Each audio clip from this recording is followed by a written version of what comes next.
Hi കൂട്ടുകാരെ, പുതിയൊരു വീഡിയോയിലേക്ക് എല്ലാവർക്കും സ്വാഗതം. അങ്ങനെ വേണ്ടവരൊക്കെ വിളിച്ചോ എന്ന് ദാസ് പറയാൻ കേട്ടോ. അങ്ങനെ വേണ്ടവരൊക്കെ വിളിക്കുകയാണ്, ചിരുവിനെയും കുഞ്ഞിനെയൊക്കെ വിളിക്കാൻ പറയാണ്.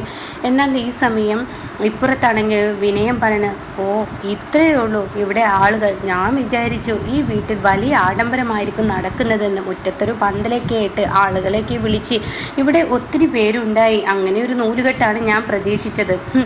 അത് കേട്ട ഉടൻ തന്നെ സുശീല പൊച്ചിച്ചും കൊണ്ട് പറയാണ്, എൻ്റെ വിനയ, ഇങ്ങേരുടെ വീട്ടിൽ, ഈ അനന്തമാഷിൻ്റെ വീട്ടിൽ അങ്ങേരുടെ ഭാര്യയുടെ മുന്നിൽ അങ്ങ് സമർപ്പിക്കലാണ് ഇവരുടെ ചടങ്ങ്. അതാണ് ഇവരുടെ സ്വഭാവം.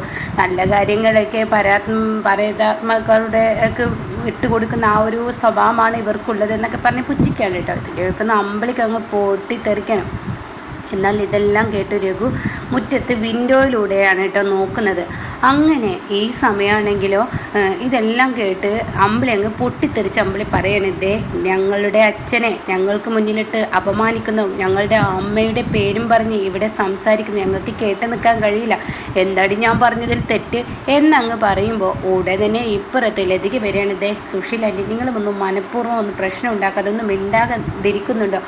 അത് കേട്ടോടെ തന്നെ ഇവിടെ രാമനാഥൻ പറയാണ്, അത് പിന്നെ പ്രശ്നമുണ്ടാക്കാതിരിക്കില്ലല്ലോ, കുറുക്കൻ കയറുന്നിടത്ത് കൂകലുണ്ടാവുമെന്ന് പറഞ്ഞു കേട്ടിട്ടില്ലേ? ആ വിളിയാണ് ഇവിടെ കേട്ടത്. അത് കേട്ടോടെ തന്നെ ദാസ് പറയാം, ആഹാ എന്ത് നല്ല ഉപമ. പിന്നീട് സുശീല കുറുക്കനായി കേട്ടോ.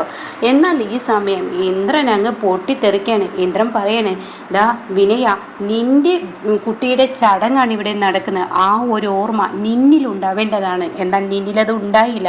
നിന്റെ കുട്ടിയുടെ ചടങ്ങ് അലങ്കോലമാക്കാനാണോ നീ ഇവരെ എങ്ങോട്ടേക്ക് കൊണ്ടുവന്നിരിക്കുന്നത്? അത് കേൾക്കുന്ന വിനയം പിന്നീട് നിശബ്ദമാവുന്നുണ്ട് കേട്ടോ. ഇതേ സമയം ദാസ് പറയണം, മതി മതി മതി, സംസാരം ഇവിടെ മതി, ഇനിയിപ്പോൾ എന്തായാലും ചടങ്ങ് നടക്കട്ടെ, ചീരു വരട്ടെ എന്നൊക്കെ പറഞ്ഞ് ചെരുവിനെ വിളിക്കുകയാണ് കേട്ടോ. അങ്ങനെ ചീരു എത്തുകയാണ്. ചീരു വന്ന് വിനയനൊപ്പം ഇരിക്കാൻ വേണ്ടിയിട്ട് സുശീൽ ആവശ്യപ്പെടുകയാണ്. അങ്ങനെ വിനയനൊപ്പം ഇരിക്കുകയാണ്. എന്നാൽ ഈ സമയം വിനയനൊപ്പം ഇരിക്കുമ്പോൾ ഒട്ടും ഇഷ്ടപ്പെടാതെ ആണെങ്കിലും ഇതിങ്ങനെ നിൽക്കുകയാണ്. അപ്പോൾ മാഷാണെങ്കിലോ ഈ ചടങ്ങിൻ്റെ സമയമായി രഘുവിനെ കാണാനില്ല. അതുകൊണ്ട് തന്നെ മാഷിൻ്റെ കണ്ണുകൾ ഇങ്ങനെ നിറഞ്ഞു വരുന്നുണ്ട്. എന്നാൽ ഈ സമയം ദാസ് ഇങ്ങനെ കൈ പിടിക്കുകയാണ്. സാരമില്ല, രഘു പുറത്തു നിന്ന് നോക്കുന്നുണ്ടല്ലോ, അത് മതി എന്ന് പറയാണ്. അങ്ങനെ പിന്നീടാണെങ്കിൽ കാണിക്കുന്നത് സുശീല പറയാണ്, എന്തായാലും കുഞ്ഞിൻ്റെ പേര് വിളി ആദ്യം നടക്കട്ടെ. അത് കേട്ട രാമനാഥൻ പറയാണ്, പേര് വിളിയല്ല ആദ്യം നടത്തേണ്ടത്, കുഞ്ഞിൻ്റെ അമ്മയുടെ മടിയിൽ വെച്ച് നൂലുകെട്ട് നടത്തണമെന്ന് പറയണ്ടോ. അത് കേൾക്കുന്നതിനോടുകൂടി പിന്നെ വിനയൻ്റെ മടിയിലോട്ട് ആദ്യം കൊടുക്കുന്നില്ല. അങ്ങനെ പിന്നീട് നൂലുകെട്ടാണ് കേട്ടോ ആദ്യം നടത്തുന്നത്.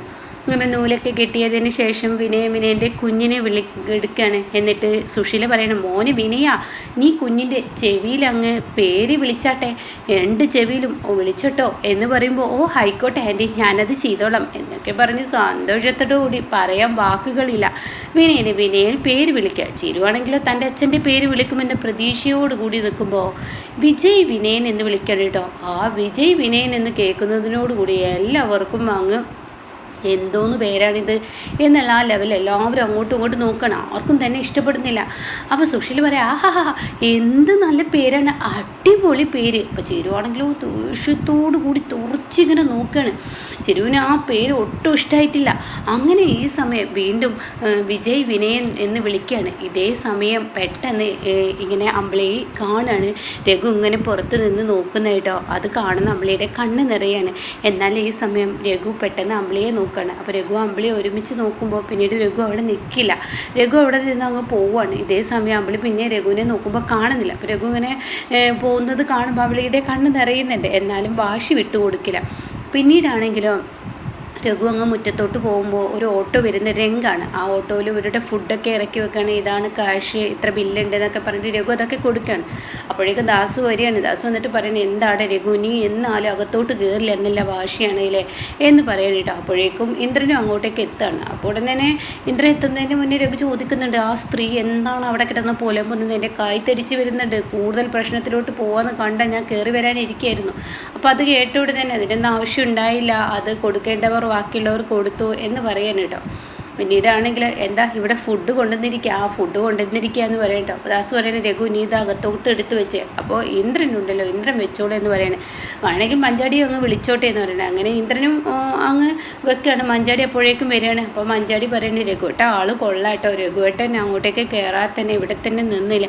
എന്തായാലും ഞാനിവിടെ നിൽക്കുന്നത് നല്ലതല്ലേ, പുറത്തെ കാര്യങ്ങളൊക്കെ നോക്കാൻ ഒരാൾ വേണ്ടേ, എന്തായാലും അച്ഛൻ്റെയും അമ്പിളി ചേച്ചിയുടെയും കണ്ണ് നിറയുന്നത് രഘുവേട്ടൻ ശ്രദ്ധിക്കണമായിരുന്നു എന്നൊക്കെ ഇങ്ങനെ പറയുന്നുണ്ട്. ആ സമയം അതൊന്നും കുഴപ്പമില്ല, നീ ഈ ഫുഡൊക്കെ കൊണ്ടുവച്ചേന്ന് പറഞ്ഞു വിടുകയാണ്.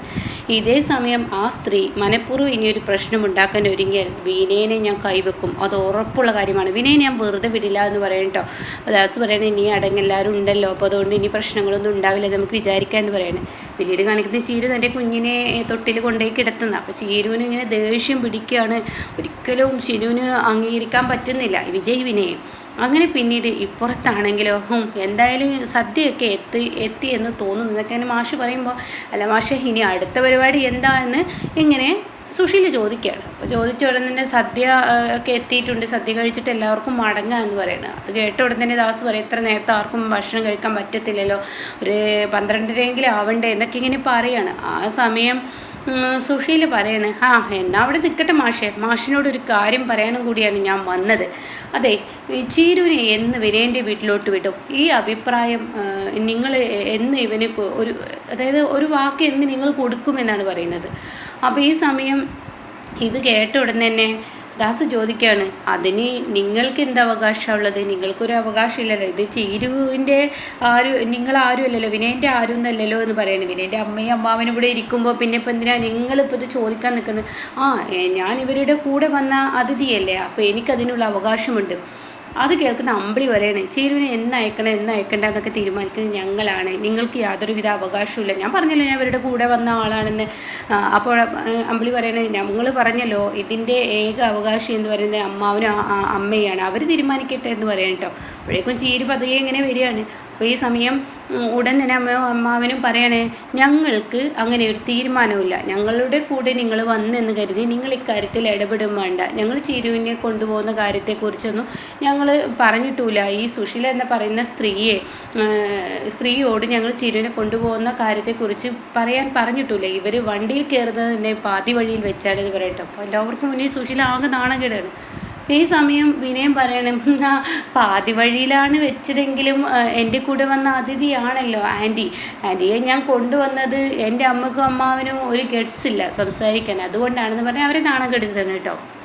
ഇതേ സമയം വീണ്ടും ഈ സംസാരം തുടരുകയാണെന്ന് കണ്ടപ്പോൾ മാഷേ നിങ്ങളെന്തോ ഒരു അഭിപ്രായം പറയാത്ത, നിങ്ങളൊന്നും മിണ്ടാതെ നിന്നാൽ എങ്ങനെ? അത് കേട്ട ഉടനെ ചീരി പറയണം മതി, എൻ്റെ പേരിലുള്ള ഈ സംസാരം എവിടെ നിർത്തിയേക്ക്. അതെ ഞാൻ എപ്പോൾ വേണം എപ്പോൾ പോകണമെന്ന് തീരുമാനിക്കുന്നത് ഞാനാണ്, ഇത് എൻ്റെ വീടാണ്, എൻ്റെ വീട്ടിൽ എപ്പോൾ എവിടെ നിന്ന് ഇറങ്ങണമെന്ന് തീരുമാനിക്കുന്നത് ഞാനാണ്. ദേ മനുഷ്യ, നിങ്ങളുടെ പഴയ സ്വഭാവം എടുക്കാനാണ് തീരുമാനമെങ്കിൽ ഈ വീട്ടിൽ ഈ ചടങ്ങ് ഇപ്പോൾ അവസാനിച്ച് ഈ നിമിഷം നിങ്ങളെ ഈ വീട്ടിൽ നിന്ന് ഞാൻ അടിച്ചേർക്കും. അതിനും മടിക്കില്ല ഈ ചീരു. എൻ്റെ അടുത്ത് നിങ്ങളുടെ പഴയ സ്വഭാവമായി ഇനി മുന്നോട്ട് വരണ്ടെന്ന് പറയട്ടെ. അത് കേൾക്കുന്ന വിനയം പറയണേ എൻ്റെ 2 മക്കൾ അവിടെ അല്ലേ, ഇനിയിപ്പോൾ ഒരു മകനും കൂടി അങ്ങോട്ട് പോരാനല്ലേ ഉള്ളൂ, ഇനി അങ്ങോട്ട് പോരേ എന്ന് പറയുമ്പോൾ മതി നിർത്തിയേക്ക്, ഇനി നിങ്ങൾ ഈ സംസാരിച്ചാൽ പിന്നെ ചീരു ആരാണെന്ന് അറിയാം. അത് കേൾക്കുന്ന സുശീല ഓഹോഹോ മാഷിൻ്റെ മക്കളൊക്കെ തലയിരിക്കുമ്പോൾ വാലാടുന്ന സ്വഭാവക്കാരാണല്ലോ, മാഷ് ഇങ്ങനെയാണോ മക്കളെ വളർത്തിയിരിക്കുന്നത്? അപ്പോൾ അത് കേട്ട ഉടനെ ഈ മക്കൾക്കൊന്നും മിണ്ടാനാവാതെ നിൽക്കണം കേട്ടോ. അപ്പോൾ ഇതൊക്കെ കേട്ടിട്ട് രഘു ഇങ്ങനെ പുറത്തുണ്ടെങ്കിൽ ഇങ്ങനെ പുറത്ത് നിൽക്കുന്നുണ്ട്, അകത്തോട്ട് കയറുന്നല്ല രഘു. അപ്പോൾ രഘു ഇങ്ങനെ കൈ ധരിച്ച് വരുന്നുണ്ട്. ആ സമയം മാഷ് പറയണം എൻ്റെ മക്കളെ ഞാൻ അങ്ങനെ വാലാട്ടാനൊന്നും പഠിപ്പിച്ചിട്ടില്ല സുശീലെ, എൻ്റെ മക്കളെ നല്ല അച്ചടക്കത്തോടു കൂടി തന്നെയാണ് വളർത്തിയത്. എന്നാലും മാഷിൻ്റെ മക്കളാണല്ലോ ഇവിടെ ഇരുന്ന് കാര്യങ്ങൾ തീരുമാനിക്കുന്നത്, എൻ്റെ ഗതി തന്നെയാണല്ലോ മാഷിന് നാളെ വരാനിരിക്കുന്നതെന്ന് പറയുമ്പോൾ സുശീലെ നിൻ്റെ ഗതി ഒരിക്കലും എനിക്ക് വരില്ല. കാരണം എന്താണെന്നറിയോ, ഞാൻ എൻ്റെ മക്കളെ അന്തസ്സോടു കൂടി സ്നേഹത്തോടു കൂടിയാണ് വളർത്തിയിരിക്കുന്നത്. സ്വന്തം നേട്ടങ്ങൾക്ക് വേണ്ടി എൻ്റെ മക്കളെ വെട്ടുന്ന സ്വഭാവം എനിക്കില്ല, നീ അതും ചെയ്യും അതിലപ്പുറം ചെയ്യുന്ന ഒരു വ്യക്തിയാണ്. അത് കേട്ടോടെ തന്നെ മാഷ് ഞാനൊരു കാര്യം ചോദിക്കട്ടെ, എൻ്റെ സ്വന്തം നേട്ടങ്ങൾക്ക് വേണ്ടി ഞാൻ എന്തോന്ന് വെട്ടി എന്നാ പറഞ്ഞത്, ഞാൻ നേടിയതെന്താ? അത് നിങ്ങൾ ആലോചിക്ക്, ഞാൻ ഒന്നും തന്നെ നേടിയിട്ടില്ല. അത് നിങ്ങൾ ചിന്തിക്കണമെന്നൊക്കെ ഇങ്ങനെ പറയാണ്. ആ സമയം സുശീല അങ്ങനെ ഭക്ഷണത്തെക്കുറിച്ച് ഒരു കാര്യം പറയുന്നുണ്ട്. അപ്പോൾ പറയുന്നുണ്ട്, ഞാൻ ഭക്ഷണം കഴിക്കാതെ ഇരിക്കുന്നല്ല എന്ന് നിങ്ങൾക്കൊരു തോന്നലുണ്ടാവും, ഭക്ഷണം കഴിക്കാൻ തിരക്കായി എന്നൊരു തോന്നലൊക്കെ നിങ്ങളിലുണ്ടാവും. ഞാൻ എൻ്റെ മക്കൾ എന്നെ പട്ടിണിക്കിട്ടാലും പുറത്ത് എവിടുന്നെങ്കിലൊക്കെ ഭക്ഷണം കഴിച്ച് ജീവിക്കുന്ന ആളാണ് സുശീല. പിന്നെ ഞാനൊരു കാര്യം പറയട്ടെ എന്ന് പറഞ്ഞിട്ട് കരച്ചിൽ തുടങ്ങുന്നത് സുശീല. എൻ്റെ മക്കളെ ഞാൻ കഷ്ടപ്പെട്ട് വളർത്തിയെന്ന മാഷേ, ഗവൺമെൻറ് ശമ്പളം കൊണ്ടായിരിക്കും മക്കളെ വളർത്തിയിട്ടുണ്ടാവുക, എന്നാൽ ഞാൻ അങ്ങനെയല്ല, അന്യൻ്റെ അടുക്കളയിൽ പോയി പാത്രം കഴിക്കുകയാണ് എൻ്റെ മക്കളെ ഞാൻ വളർത്തിയതെന്ന് പറയും കേട്ടോ. ആ സമയം ഉടൻ തന്നെ മാഷ് പറയണേ, നിൻ്റെ മൂത്ത മകൻ നിന്നെ ഇവിടെ നിന്ന് തള്ളിപ്പറഞ്ഞപ്പോൾ എൻ്റെ മര്യാദ കൊണ്ടാണ് നിന്നെ ഞാൻ ഇവിടെ കയറ്റിയത്, ആ മര്യാദ നീ ഇല്ലാതാക്കരുതെന്ന് പറയുമ്പോൾ, എനിക്കറിയാം നിങ്ങളെന്നെ കയറ്റിയത് അതാണെന്നറിയാം, പക്ഷേ എൻ്റെ മക്കളെ ഞാൻ അത്രയും കഷ്ടപ്പെട്ട് മക്കളെ വളർത്തിയ മക്കളാണ് ഇന്ന് എന്നോട് ഇങ്ങനെ കാണിക്കുന്നതെന്ന് പറഞ്ഞ് സുശീല കരച്ചിൽ തുടങ്ങുക. അപ്പോൾ ഇന്ദ്രൻ്റെ മനസ്സ് അലിയ എന്നാണ് സുശീലയുടെ മനസ്സിലിരിപ്പ് കേട്ടോ.